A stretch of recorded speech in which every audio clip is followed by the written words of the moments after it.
Welcome to Andhra అమ్మాయి వంటలు.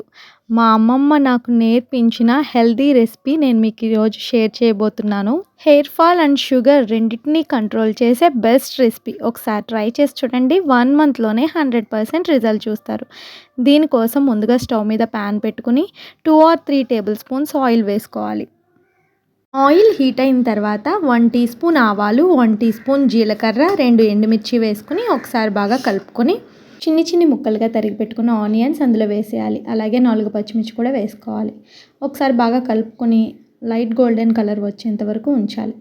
Onions light golden కలర్లోకి వచ్చిన తర్వాత నీట్గా 2 లేదా 3 సార్లు కడిగి పెట్టుకున్న మునగాకుని అందులో వేసేసి ఒకసారి బాగా కలుపుకోవాలి.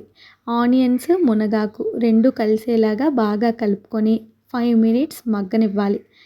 ఇది మగ్గేలోపు చిన్న నిమ్మకాయ సైజ్ అంత చింతపండుని తీసుకుని కొన్ని వాటర్ వేసుకొని నానబెట్టుకోవాలి. 5 నిమిషాల తర్వాత మునగాకు మెత్తగా ఉడికిందో లేదో ఒకసారి చెక్ చేసుకొని 1 టీ స్పూన్ పసుపు, తగినంత ఉప్పు, 1 లేదా ½ టేబుల్ స్పూన్ కారం వేసుకొని బాగా కలుపుకోవాలి. ఈ మిశ్రమాలన్నీ కలిసేంత వరకు కలుపుకోవాలి. నీట్గా మిక్స్ చేసుకొని మూత పెట్టేసి 2 లేదా 3 నిమిషాలు పచ్చి వాసన పోయేంత వరకు మగ్గనివ్వాలి. 2 నిమిషాల తర్వాత 6 లేదా 7 వెల్లుల్లి రబ్బల్ని వేసుకోవాలి. ఈ టైంలో వెల్లుల్లి వేయడం వల్ల వెల్లుల్లి ఫ్లేవర్ కర్రీలో ఎన్హాన్స్ అవుతుంది.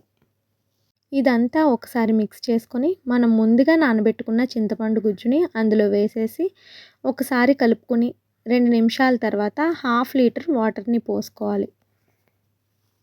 మూత పెట్టేసి నీళ్లు తెరిలేంత వరకు ఈ మిశ్రమాన్నంతటిని ఉడకనివ్వాలి. కొంత సమయం తర్వాత ఇలా నీళ్లు తెరలడం స్టార్ట్ అయినప్పుడు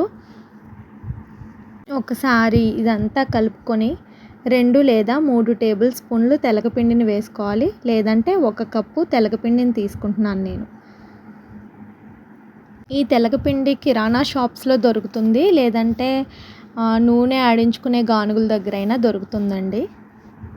తెలగపిండి ఉండలు లేకుండా బాగా కలిసేలాగా మిక్స్ చేయాలి. లేదంటే మధ్యలో ఉండల్లాగా మిగిలిపోతూ ఉంటుందన్నమాట. బాగా మిక్స్ చేసిన తర్వాత మూత పెట్టేసుకొని దగ్గర అయ్యేంత వరకు ఉడకనివ్వాలి. అస్సలు వాటర్ లేకుండా పొడిగా అయ్యేంత వరకు ఈ తెలగపిండి మునగాకుని ఉడకనివ్వాలి.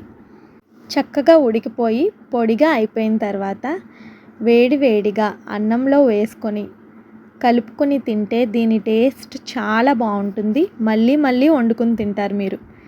షుగర్ అండ్ హెయిర్కే కాకుండా చాలా హెల్త్ బెనిఫిట్స్ ఉన్న ఈ కర్రీని మీరు కూడా ట్రై చేసి ఎలా వచ్చిందో కామెంట్స్లో చెప్పండి.